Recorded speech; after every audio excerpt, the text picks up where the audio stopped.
Ground reality की बात करो, दैट इज ग्राउंड रियलिटी। एक दिन मरना है, आखिर मौत है, कर ले जो करना है, आखिर मौत। ग्राउंड रियलिटी ये नहीं है। आप जनाजे देखते हैं, ये ग्राउंड रियलिटी नहीं है। ये रातों रात पड़ा पड़ा सुबह उठा ही नहीं है, ग्राउंड रियलिटी नहीं है। मुख्तलिफ हादसात में मरना, हार्ट अटैक के जरिए मरना, कोरोना वायरस के जरिए मरना, गुर्दे फेल तो कैंसर, तो पता नहीं तरह तरह के, तो ब्लड प्रेशर, तो हाई ब्लड प्रेशर, शरीयान फट गई। क्या ये ग्राउंड रियलिटी नहीं है? मिले खाक में अहले शाह कैसे कैसे, मक्की हो गए लामका कैसे कैसे, हुए नामवर बेनिशा कैसे कैसे, जमी खा गई नौजवान कैसे कैसे। तो ये ग्राउंड रियलिटी है।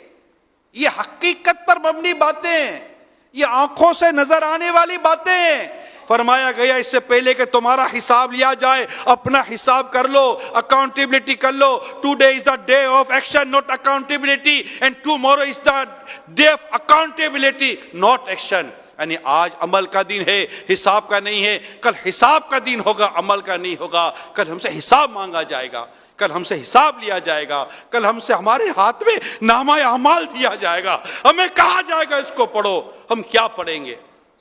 आज जायजा लेना है, आज गौर करना है, सोचना है, कल की फिक्र करनी है। भाई कल का सोचो, मैं कल ही की बात कर रहा हूं। रियलिटी की बात करो, मैं रियलिटी की बात कर रहा हूं। कुछ अक्ल की बात करो, मैं अक्ल की बात कर रहा हूं कि अक्लमंद वो है जो मौत से पहले मौत की तैयारी करता है, मौत के बारे में सोचता है, कब्र के बारे में सोचता है, कयामत के बारे में सोचता है, कयामत के दिन उठने के बारे में सोचता है। वो सोचता है कि जब मैं मीज़ान अमल पर खड़ा किया जाऊंगा और मेरे नामा अमल को तोला जाएगा तो मेरी नेकियों का पलड़ा भारी होगा या मेरे गुनाहों का पलड़ा भारी होगा। कयामत का मामला बड़ा नाजुक है। नामा अमल हाथ में दिए जाएंगे, पढ़ने को कहा जाएगा। बताओ सूदखोर कैसे पढ़ेगा? रिश्वत का लेन देन करने वाला कैसे पढ़ेगा? बदकारियां करने वाला कैसे पढ़ेगा? खयानत करने वाला कैसे पढ़ेगा? जरा सोचे तो सही। लौटना तो रब की तरफ है ना। क्या तुम्हें हमारी तरफ लौटना नहीं है? ला तुर जाओ, बिल्कुल रब की तरफ लौटना है, वहीं जाना है। और फिर वहां सारा मामला है। 50,000 साल का एक दिन है क़यामत का। हिसाब किताब है, ये याद रखे, हिसाब किताब है। और हम गाफलत में पड़े हुए हैं।